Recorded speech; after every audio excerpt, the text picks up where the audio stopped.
Oh look, it's everyone's favourite idiotic, insufferable couple. What have they done now? Harry and Meghan have been praised as heroic and given an anti-racism award by other elitists, so their friends basically, for their incredibly brave stance against the structural racism of the royal family. That stance ostensibly comprising of claiming, with no evidence whatsoever, that certain members of the royal family speculated on what skin colour Harry and Meghan's newborn baby would be, something that multiple media publications engaged in months before the baby was born. And guess how Harry and Meghan, sanctimonious climate change activist extraordinaire, arrived at this event in New York. Via their luxury private jet, of course. The second time in the space of 1 week that the pair have used such transport. The first private jet trip was to pick up an environmental award. Maybe they're trying to beat their previous record of taking 4 private jet trips in the space of just 11 days. Remember, this is the guy who gets up in front of the UN and claims that the planet is literally burning up. Our world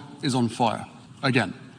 And this crisis will only grow worse. According to The Independent, last year the company's non-profit Archwell issued a net zero plan which said the organisation is committed to reach net zero carbon emissions by 2030. Presumably, net zero carbon emissions doesn't include the untold tons of carbon emissions being belched out by their private jet, which they continue to use on a regular basis as part of their opulent lifestyle. But as ever, it's okay when they do it.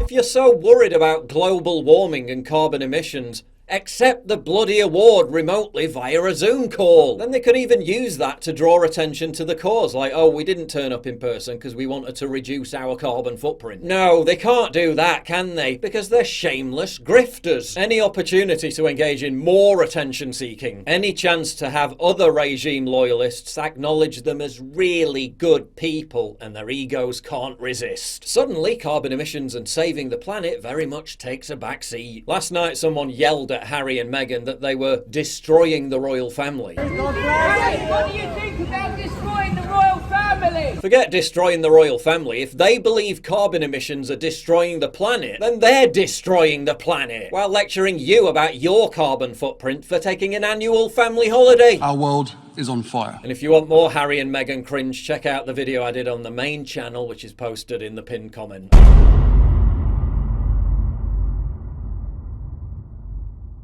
This video is sponsored by Kamikoto Japanese steel knives. Look at that beauty. Used by Michelin star chefs around the world, the knives are made with super high quality Japanese steel, using traditional techniques that date back over 800 years. This is the crappy knife I was using before, and this is the Kamikoto Japanese steel knife. Look at that, like a hot knife through butter. Faced with the Kamikoto, that carrot didn't stand a chance. That single bevel edge means Kamikoto knives can achieve an unbelievably sharp edge you just can't get with other knives. Kamikoto is truly the edgelord of the knife world. Wouldn't want to mess with that, would you? Each knife is individually inspected and comes with a lifetime guarantee. The knives come in this lavish heavy-duty ash wood box, so they make a great gift too. Each Kamikoto knife goes through a rigorous 19-step process, and you can tell just by looking at them that they're top quality. Go to kamikoto.com/anythinggoes and save up to 85% with free shipping as part of the early Black Friday sale. And get this, if you use discount code anythinggoes, they'll give you an extra $50 discount on any purchase. That's massive. The best way you can support me is by supporting my sponsor.